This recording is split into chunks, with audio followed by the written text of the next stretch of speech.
Magandang gabi mga followers ni Mama Jinjun Luca. Bali nung isang araw pa nga po pala ito guys. Ngayon ko po na-edit at ngayon ko lang din po na-upload dahil galing nga po tayo sa sakit. At ayan po si Rambutyog, nilalamog-lamog ko po yan. Kagigising lang po niyan at ayan pinapadede ko po yan. Maya-maya po is lumabas po kami. Ayan pinalalakad-lakad ko po siya dahil hindi pa nga po siya naglalakad mag-isa.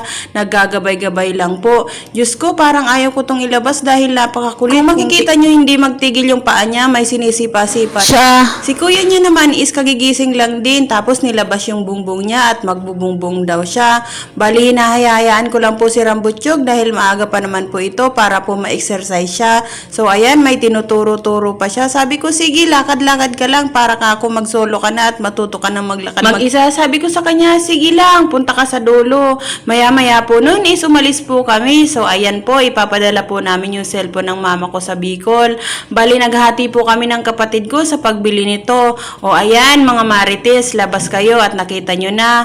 After po nung patempered namin is pumunta na naman po kami sa paturukan. Nagtataka po ba kayo kung anong pinapaturok ko sa asawa ko? Bali nakagat po siya ng pusa at ayan po, pang third dose na po niya yan. Hindi ko alam kung saan ko ulit kukunin yung kasunod niyan. Dahil hanggang 6 dose po kasi yan. Bali, ang kada turok po is 500. Nagdadasal na lang po para po makuha ulit yung next 500.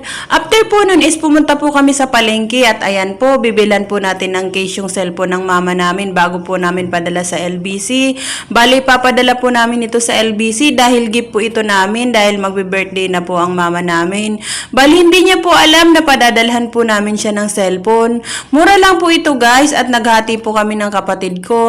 Yung kuya namin, ayan, bibili na naman siya ng bungbong. Sabi ko sa kanya, ayan, abutin mo na. Sabi ni ate is 100 pesos daw ito. Sabi ko sa kanya, ibigay niya na yung bayad niya. Tuwang-tuwa ako guys dahil binigyan niya si ate ng 5 pesos. Yun na daw ang bayad niya. Sabi ko, lokohin niya si ate at ibigay niya.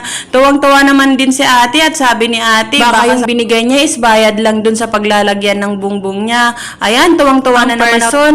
Bali, ayaw ko talagang dinadala to sa mga ganitong lugar guys dahil lagi akong nabubudol nito. Apakadami ng laruan nito. Minsan sinisira niya lang, bata nga naman. After po nun is nasa LBC na po kami. Ayan, pinaprocess na po ni Ate Ganda yung ating LBC. Bali 2 to 3 days daw po ito is nasa Bicol na. So ayan mama yung regalo namin sa'yo. Advance happy birthday. Mahal na mahal ka namin. Sana lagi kang malusog. Huwag mo papabayaan lagi ang sarili mo. So paano ba yan guys? Hanggang dito na lamang po ang aking mini vlog. Maraming salamat po. Sana po lagi niyo po ako suportahan. Mama Jinjun Luca. God bless always.